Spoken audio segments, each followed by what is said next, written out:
Hi, we're here with Time.com, and today's 10 questions victim is Annie Leibovitz. Our first question is from Francesca Viola from the Bronx, New York. And she asks, what for you is the interest in continuing to photograph celebrity portraits during a time when so many celebrities have their photographs plastered all over the place? I don't feel like a part of that. I feel like, I feel like I came in at an early place, when, working for Rolling Stone, I sort of built, who I am, and I think I learned at a very young age that, what I did mattered. So it must be difficult to get your models to trust you during a shoot. Who has been the most difficult to handle? It's usually not about the person. That's the difficult part of the shoot. It's usually that the weather's bad, or it's a bad hair day, bad hairdresser, or But that being said, I some of the most difficult subjects in entertainment and show business are people who have been in show business for a very long time. I think they have no sense of reality. It's just, like Sammy Davis Jr. or even Michael Jackson, when they start very young, everything is pretty distorted. Mm-hmm. So I've heard you're not necessarily easy to work for. And would you agree with the statement? But then he points out that he only asks because he's trying to understand the temperament of the very successful. I've heard that too, actually, that I'm not that easy to work for. The only and I've been doing this for a long time, and it took me a long time to learn how to work with people. I came from a place where I was working by myself and working with just my camera and myself, and as I started to use assistants and people helping me, I couldn't understand why they couldn't see exactly what I saw at the time I exactly saw it, and I would be very frustrated. It took me years to learn how to work with people, and I think I'm basically a nice person, and then when I work, I don't know who that person is. It's just it gets very. It's all in the details, everything becomes, very, very important, so. From Paul Bagus in Hamilton, Ontario, though, which is, how did you deal with the whole Miley Cyrus debacle? Because a lot of people felt that as a mother, your feelings should have been different.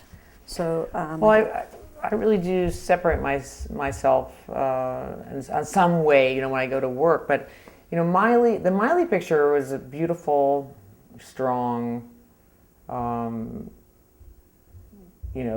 simple picture. I mean, we took all kinds of pictures that day, and it turned out to be one of the strongest pictures. I think it's actually sort of innocent on some level, but I feel like that she loved the pictures, and she loved taking that picture, and she was ready to take that picture, and it's just her audience wasn't ready to take that picture, wasn't ready for that picture, and the thing that it was just different. The picture, it was really different of her.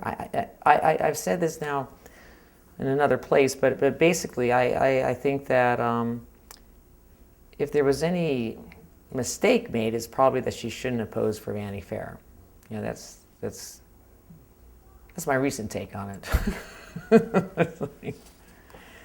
But I think she got very nervous after they had the reaction, and she sort of she backtracked in a lot of ways, and I felt bad for her. I really felt bad for her. I think she really did enjoy the shoot. I still totally believe in the picture and think it was fine. It was like taken out of context.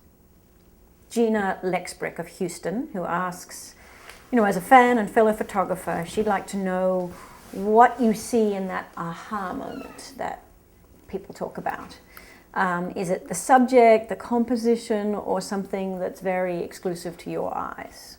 For example, John and Yoko, I only took a few frames. I mean, you knew it was good. I mean, you hadn't seen anything like it before, and it was beautiful, and it had form and strength, and it was simple, and it told a story. So you certainly know when it's not working. It just doesn't feel great. It's just and over the years I've learned to just say, okay, just move on. It's just trying to. It doesn't get better. Keep when you keep trying to work on something, and I'd rather just come back to it or come back another day. Have you ever been so frustrated with a photo shoot that you shut it down completely? No. If anything, if something goes wrong with a photo shoot, it's my fault. I really feel it's up to me. It's my responsibility. I'm supposed to make this thing work. And there's a lot of psychology involved in it. And you have to make it work. Whatever is going wrong. If I don't get a good picture, I don't blame my subject. I blame me.